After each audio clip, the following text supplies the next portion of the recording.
മഹാബലി ചക്രവർത്തി കേരളം ഭരിച്ചിരുന്ന കാലം ഇവിടെ സമ്പൂർണ്ണ കാലഘട്ടമായിരുന്നു. ആ കാലത്ത് സമൃദ്ധിയും സന്തോഷവും കളിയാടിയിരുന്നു. കള്ളവും ചതിയും ഉണ്ടായിരുന്നില്ല. എല്ലാ പ്രജകളെയും അദ്ദേഹം ഒരുപോലെ സ്നേഹിക്കുകയും ബഹുമാനിക്കുകയും ചെയ്തിരുന്നു. ഇന്ദ്രന്റെ അഭ്യർത്ഥന പ്രകാരം മഹാവിഷ്ണു വാമനവേഷം പൂണ്ട് വന്ന് മഹാബലിയെ പാതാളത്തിലേക്ക് ചവിട്ടിത്താഴ്ത്തി. അങ്ങനെ ഓണത്തിന് മഹാബലി കേരളത്തിലെത്തുന്നു. ഈ കഥ നുണയായാലും നേരായാലും ജനങ്ങൾ ഓണം ആഘോഷിക്കുന്നു. കേരളത്തിലെ ആഘോഷിക്കപ്പെടുന്ന ഏറ്റവും വലിയ ഉത്സവങ്ങളിൽ ഒന്നാണ് ഓണം. ഇത് വിളവെടുപ്പിൻ്റെ ഉത്സവം കൂടിയാണ്. ലോകമെമ്പാടുമുള്ള മലയാളികൾ ജാതിമത ഭേദമന്യേ ഓണം ആഘോഷിക്കുന്നതായി കാണാം. ഓണമെന്ന് കേൾക്കുമ്പം സദ്യയാണല്ലോ ആദ്യം മനസ്സിലേക്ക് വരുന്നത്. ഇന്ന് ഓണത്തിലെ കുറച്ച് കറികളാണ് ഇന്ന് തയ്യാറാക്കാൻ പോകുന്നത്. ആദ്യം തന്നെ അവിയലാണ് ഉണ്ടാക്കുന്നത്. ആദ്യം കുറച്ച് ജീരകം മിക്സിയിലോട്ട് ഇട്ട് കൊടുക്കുക. പിന്നെ കുറച്ച് ചെറിയുള്ളി ഏറെ ഇട്ടോളൂ, നല്ല സ്വാദായിരിക്കും. പിന്നെ വെളുത്തുള്ളി ഇട്ട് കൊടുക്കുക. അതിലേക്ക് ആവശ്യത്തിന് ഈ പച്ചക്കറി അരിഞ്ഞ അളവിനനുസരിച്ചുള്ള തേങ്ങ നമ്മൾ എടുക്കണം. അതിലേക്ക് എത്രത്തോളം തേങ്ങ കൂടുതൽ ചേർക്കുന്നോ അവിയലിന് രുചി കൂടും. തേങ്ങ ചേർത്തതിന് ശേഷം കുറച്ച് മഞ്ഞൾപ്പൊടി, പിന്നെ അതിലേക്ക് ആവശ്യത്തിന് ഉപ്പും കൂടെ ചേർത്ത് നന്നായിട്ടൊന്ന് അരച്ചെടുക്കുക. പിന്നെ അവിയൽ വേവിക്കുമ്പം ആദ്യം ചേന ഇട്ട് കൊടുക്കണം. ചേനയ്ക്ക് നല്ല വേവുണ്ട്. നീളത്തിൽ കഷ്ണങ്ങൾ അരിഞ്ഞ് അത് കുക്കറിലേക്ക് ഇട്ട് കൊടുക്കുന്നുണ്ട്. തേങ്ങ അരച്ചതും കൂടെ ഒന്ന് ചേർത്ത് കൊടുക്കുന്നുണ്ട്. എന്നിട്ട് എല്ലാം കൂടെ ചേർത്ത് നമ്മൾ ഒരുമിച്ചാണ് ഒന്ന് മിക്സിയിലോട്ട് അടിച്ചെടുക്കുന്നത്. തക്കാളിയും സവോളയും അതിൻ്റെ കൂടെ ഇടാം, അല്ലാതെ വെന്തതിന് ശേഷവും ഇത് ചേർക്കാവുന്നതാണ്. എന്നിട്ട് മിക്സിയിൽ ഒരു വിസിൽ അടിച്ച് കഴിഞ്ഞാൽ നമ്മുടെ അവിയൽ റെഡി ആയിട്ടുണ്ട്. അടുത്തതായി സദ്യയിലെ സ്പെഷ്യലായിട്ടുള്ള ചേന വറുത്തതാണ്. ആദ്യം തന്നെ ചേന ഇങ്ങനെ കഷ്ണങ്ങളായി നീളത്തിലൊന്ന് അരിഞ്ഞെടുക്കുക. അതിലേക്ക് മുളക് പൊടി, കുറച്ച് ജീരകം, കുറച്ച് മഞ്ഞൾപ്പൊടി, ഉപ്പും കൂടെ ചേർത്തിട്ട് നന്നായിട്ടൊന്ന് മിക്സ് ചെയ്തെടുക്കുക. ഇത്രയേ ഉള്ളൂ. ചേന പെട്ടെന്ന് നമുക്കൊന്ന് ഫ്രൈ ചെയ്തെടുക്കാം. നല്ല സ്വാദേറിയ ഒരു വിഭവമാണിത്. നല്ല ടേസ്റ്റിയാണ്. ഉപ്പേരി പോലെ നമുക്ക് ചേന വറുത്തതാണ്. ഇതുണ്ടാക്കാൻ വളരെ എളുപ്പമാണ്. നല്ല സ്വാദേറിയ ഒരു ഉപ്പേരിയും കൂടെയാണ്. സദ്യയിൽ സ്പെഷ്യലായിട്ട് ചേന വറുത്തത് ഉണ്ടാക്കി കൊടുത്തത് നല്ല ടേസ്റ്റിയാണ് കഴിക്കാനും.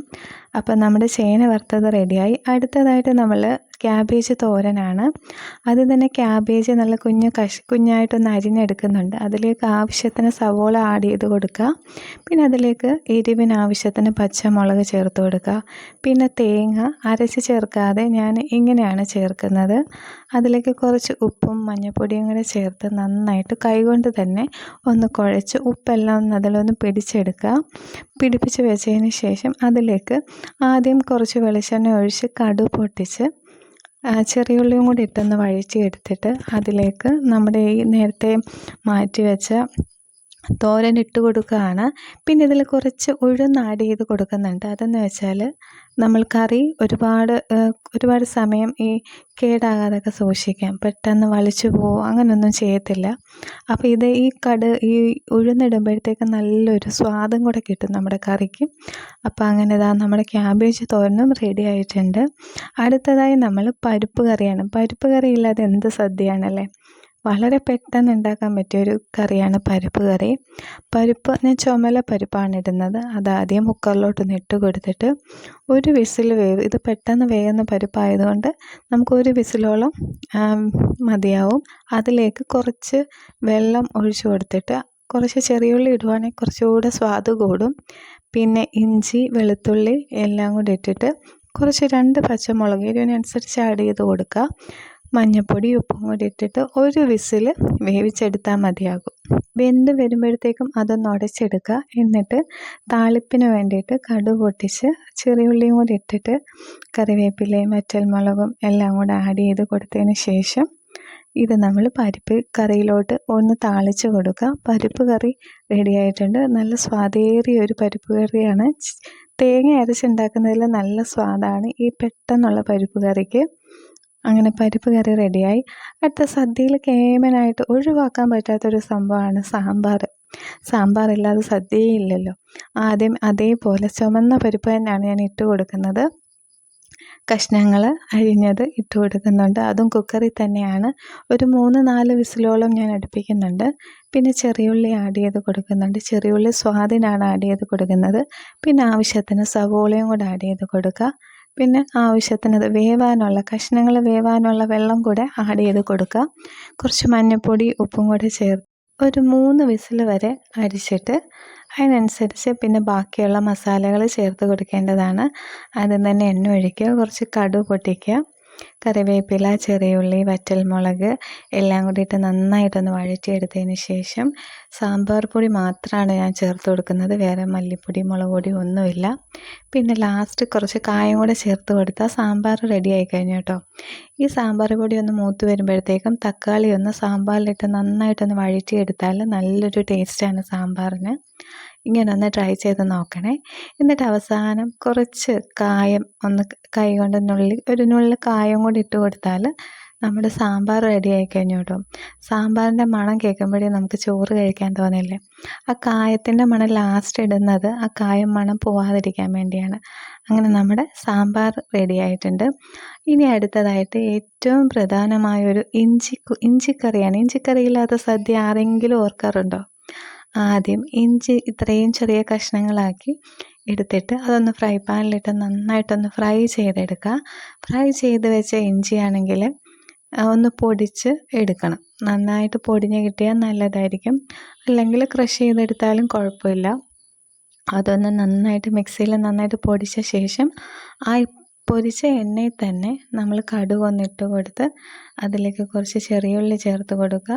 അത് നന്നായിട്ട് വഴന്ന് വരുമ്പോഴത്തേക്കും കുറച്ച് വെളുത്തുള്ളി, കറിവേപ്പില, പച്ചമുളക് എല്ലാം കൂടി ചേർത്ത് നന്നായിട്ടൊന്ന് വഴറ്റിയെടുക്കുക. ചെറിയ തേങ്ങാക്കൊത്ത് ഇങ്ങനെ ചെറിയ കഷ്ണമായിട്ടൊന്ന് ഇട്ട് കൊടുത്താൽ ഒന്ന് ഇഞ്ചി കഴിക്കുമ്പോൾ അതൊന്ന് കടിക്കുമ്പോൾ നല്ലൊരു ടേസ്റ്റാണ്. പിന്നെ ആവശ്യത്തിന് ഉപ്പും കൂടെ ചേർത്തിട്ട് നന്നായിട്ട് വഴറ്റിയെടുക്കുക. അതിനുശേഷം കുറച്ച് മുളക് പൊടി, മഞ്ഞൾപ്പൊടി, കായം, ഉലുവാപ്പൊടി കുറച്ച് ചേർത്തിട്ട് നന്നായിട്ട് അതിൻ്റെ മണം ഒന്ന് മാറുന്നിടം വരെ നന്നായിട്ടൊന്ന് മൂപ്പിച്ചെടുക്കുക. എന്നിട്ട് അതിലേക്ക് കുറച്ച് പുളിവെള്ളമാണ് ഇനി ആഡ് ചെയ്ത് കൊടുക്കാൻ പോകുന്നത്. നന്നായിട്ട് അതിൻ്റെ പച്ചമണം മാറുന്നതോടെ നന്നായിട്ടൊന്ന് മിക്സ് ചെയ്ത് കൊടുക്കണം. പിന്നെ ഒരു നെല്ലിക്ക കഷ്ണത്തിൻ്റെ വലുപ്പം, ആ വലുപ്പത്തിൽ നമുക്ക് പുളി എടുത്തിട്ട് അതൊന്ന് ചൂടുവെള്ളത്തിലിട്ട് നന്നായിട്ട് അതിൻ്റെ പുളിയുടെ വെള്ളം മാത്രമായിട്ടൊന്ന് ഒഴിച്ചു കൊടുക്കുക. അത് നന്നായിട്ടൊന്ന് പിടിച്ച് വരുമ്പോഴത്തേക്കും നേരത്തെ നമ്മൾ വറുത്ത് വെച്ച ഇഞ്ചിയുടെ പൊടി ഇട്ട് കൊടുക്കുക. നമ്മുടെ ഇഞ്ചിക്കറി റെഡി ആയിക്കഴിഞ്ഞു. ആവശ്യത്തിന് എങ്ങനെയാണോ കട്ടിക്ക് വേണോ അത് കുറച്ചുകൂടെ വെള്ളം ചേർക്കണോ അതിനനുസരിച്ച് ആവശ്യത്തിന് വെള്ളം ചേർത്ത് കൊടുക്കുക. പിന്നെ ടേസ്റ്റ് ഒന്ന് ബാലൻസ് ചെയ്യാൻ വേണ്ടിയിട്ട് കുറച്ച് പഞ്ചസാരയും കൂടെ ആഡ് ചെയ്ത് കൊടുക്കുന്നുണ്ട്. അങ്ങനെ നമ്മുടെ ഇഞ്ചിക്കറി റെഡി ആയിട്ടുണ്ട്. അടുത്തതായി നമ്മൾ ഉണ്ടാക്കാൻ പോകുന്നത് ബീട്രൂട്ട് പച്ചടിയാണ്. ആദ്യം തന്നെ തേങ്ങ തിരുമിയത് കുറച്ച് ചേർക്കുന്നുള്ളൂ. അതിലേക്ക് കുറച്ച് വെളുത്തുള്ളി, പിന്നെ കുറച്ച് ഇഞ്ചിയും കൂടെ ആഡ് ചെയ്ത് കൊടുക്കുക. പിന്നെ ചെറിയുള്ളി ചേർത്താൽ നല്ല സ്വാദാണ്. പിന്നെ കുറച്ച് ജീരകം കൂടെ ചേർത്ത് മിക്സിയിലിട്ട് നന്നായിട്ടൊന്ന് നല്ല രീതിയിലൊന്ന് അരച്ചെടുക്കണം. നല്ല പേസ്റ്റ് രൂപത്തിൽ നന്നായിട്ടൊന്ന് അരച്ചെടുത്തതിന് ശേഷം പിന്നെ നമ്മൾ ഫ്രൈ പാനിലോട്ട് കുറച്ച് എണ്ണയൊന്ന് ഒഴിക്കുക. എണ്ണ ഒഴിച്ചതിന് ശേഷം കുറച്ച് കടുക് ഇട്ട് കൊടുക്കുക, കറിവേപ്പില, പിന്നെ ആവശ്യത്തിന് പച്ചമുളകും കൂടി ഇട്ട് കൊടുക്കുക. പച്ചമുളക് ചേർത്ത് അരച്ച് കഴിഞ്ഞാൽ നല്ലൊരു കയ്പ്പ് ഉണ്ടാവും. അതുകൊണ്ടാണ് കടുക് പൊട്ടിക്കുന്ന സമയത്ത് നമ്മൾ ഈ പച്ചമുളക് ഇടുന്നത്. എന്നിട്ട് ബീട്രൂട്ട് നമ്മളിങ്ങനെ ചെറുതായിട്ട് ഇങ്ങനെ ക്രഷ് ചെയ്ത് വെച്ചിട്ടുണ്ട്. അതൊന്ന് എണ്ണയിലോട്ടിട്ട് നന്നായിട്ടൊന്ന് മൂപ്പിച്ചെടുക്കുക. അതായത് പച്ചമണം ഒന്ന് മാറുന്നിടം വരെ നന്നായിട്ട് വെള്ളമൊക്കെ ഒന്ന് വറ്റിച്ചെടുക്കുക. ആവശ്യത്തിന് ഉപ്പും കൂടെ ചേർത്തിട്ട് നേരത്തെ അരച്ച് വെച്ചിരുന്ന ആ തേങ്ങയും കൂടി ഇട്ട് കൊടുക്കുക. എന്നിട്ട് നന്നായിട്ടൊന്ന് മിക്സ് ചെയ്ത് കൊടുക്കുക. എന്നിട്ട് അതിലേക്ക് കുറച്ച് തൈരും കൂടെ ആഡ് ചെയ്ത് കൊടുത്തു കഴിഞ്ഞാൽ നമ്മുടെ ബീട്രൂട്ട് പച്ചടി റെഡി ആയി കഴിഞ്ഞു കേട്ടോ. പുളിപ്പ് എത്രത്തോളം വേണോ അതിനനുസരിച്ച് പുളിയുള്ള തൈരോ പുളിയില്ലാത്ത തൈരോ എങ്ങനെ വേണമെങ്കിലും ആഡ് ചെയ്യാം. പുളിയുള്ള തൈരായിരിക്കും ബീട്രൂട്ട് പച്ചടിക്ക് കുറച്ചുകൂടെ നല്ലത്. അങ്ങനെ എല്ലാം അതൊന്ന് നന്നായിട്ട് മിക്സ് ചെയ്ത് കൊടുക്കുക. നമ്മുടെ ബീട്രൂട്ട് പച്ചടി റെഡി ആയിട്ടുണ്ട്. അടുത്തതായി നമ്മൾ ചെയ്യുന്നത് നാരങ്ങ അച്ചാറാണ്. വെള്ള നാരങ്ങയാണ്. ആദ്യം തന്നെ നല്ലെണ്ണ അങ്ങോട്ട് ഇട്ട് കൊടുക്കുക. നല്ലെണ്ണയ്ക്കകത്ത് തന്നെ അച്ചാറിടണം, അതാർക്കും പറയണ്ടല്ലോ അല്ലേ. നല്ലെണ്ണയ്ക്കകത്തോട്ട് കടുക് ഇടുക. കടുക് ഇട്ട് പൊട്ടിയതിന് ശേഷം കറിവേപ്പില, വെളുത്തുള്ളി, വറ്റൽമുളക്, ഇഞ്ചി ഇങ്ങനെ നീളത്തിൽ അരിഞ്ഞതും, പച്ചമുളക് ഏറെ ഇടണം. നമ്മൾ മുളക് പൊടി ചേർക്കാത്തതുകൊണ്ട് എരിവിന് വേണ്ടിയിട്ട് പച്ചമുളക് കുറച്ച് കൂടുതൽ ആഡ് ചെയ്ത് കൊടുക്കുക. പിന്നെ ഉപ്പും കൂടെ ചേർത്ത് നന്നായിട്ട് വഴന്ന് വരുമ്പോഴത്തേക്കും കുറച്ച് മഞ്ഞൾപ്പൊടിയും കൂടെ ചേർത്തിട്ട് ഉലുവയും കായപ്പൊടിയും കൂടെ രണ്ടും കൂടെ ചേർത്ത് നന്നായിട്ടൊന്ന് മിക്സ് ചെയ്ത് വെച്ചതിന് ശേഷം കറിനാരങ്ങയാണ് ഞാൻ എടുത്തേക്കുന്നത്. കറിനാരങ്ങ തൊലി ചെത്തിയതിന് ശേഷം ഇങ്ങനെ ചെറിയ കഷ്ണങ്ങളാക്കി അരിഞ്ഞിട്ട് അതിലേക്ക് ആഡ് ചെയ്ത് കൊടുക്കുക. എന്നിട്ട് അവസാനം 2 ടേബിൾ സ്പൂൺ വിനാഗിരിയും കൂടെ ചേർത്ത് കൊടുത്ത് ആവിയിലൊന്ന് വേവിച്ചെടുക്കുക. നമ്മുടെ ചെറുനാരങ്ങ റെഡിയായി. അടുത്തതായി നമ്മൾ ഉണ്ടാക്കാൻ പോകുന്നത് പായസമാണ്. ഇതൊരു സ്പെഷ്യൽ പായസമാണ്. ക്യാരമലൈസ് പായസമാണ്. നമ്മുടെ സാഗോ വെച്ചിട്ട് ഉണ്ടാക്കുന്ന ഒരു പായസമാണ്. ആദ്യം തന്നെ നിങ്ങൾക്ക് ആവശ്യത്തിന് ഇഷ്ടമുള്ള അത്രയും പഞ്ചസാര എടുത്ത് അതൊന്ന് ക്യാരമലൈസ് ചെയ്തെടുക്കുക. ക്യാരമലൈസ് ചെയ്തെടുത്തതിന് ശേഷം അതിലേക്ക് കുറച്ച് ബട്ടറും കൂടെ ആഡ് ചെയ്ത് കൊടുക്കുക. അപ്പോൾ ക്യാരമലൈസ് ചെയ്യുമ്പോഴത്തേക്കും കുറച്ചിങ്ങനെ കട്ടിയായിട്ടിരിക്കും. അത് നമ്മൾ ബട്ടർ ഇടുമ്പോഴത്തേക്കും നന്നായിട്ട് മെൽറ്റായിട്ട് വരും. പിന്നെ അതിലേക്ക് ബട്ടറെല്ലാം മെൽറ്റായി വരുന്ന സമയത്ത് നമ്മൾ കുറച്ച് പാൽ അതിലേക്ക് ഒഴിച്ചു കൊടുക്കുക. ആവശ്യത്തിന് എത്രത്തോളം അളവുണ്ടോ ആ സാഗോ നമ്മുടെ അതൊന്ന് നേരത്തെ കുതിർത്ത് വെച്ചിട്ടുണ്ടായിരുന്നു. ഒരു അരമണിക്കൂർ വെള്ളത്തിൽ കുതിർത്ത് വെച്ചിട്ടുണ്ടായിരുന്നു. അതൊന്ന് ഇട്ട് കൊടുത്തതിന് ശേഷം നന്നായിട്ടൊന്ന് ഇളക്കി കഴിഞ്ഞാൽ നമ്മൾ ക്യാരമൽ സാഗോ പായസമാണിത്. അത് റെഡി ആയിട്ടുണ്ട്. അതിലേക്ക് ആവശ്യത്തിന് കുറച്ച് മധുരം കുറവാണെങ്കിൽ ഞാൻ മിൽക്ക് മെയ്ഡ് ആഡ് ചെയ്ത് കൊടുക്കുന്നത്. മിൽക്ക് മെയ്ഡ് ആഡ് ചെയ്യുമ്പോൾ നല്ലൊരു ടേസ്റ്റാണ്. അപ്പം നമ്മുടെ പായസം റെഡി ആയിക്കഴിഞ്ഞു.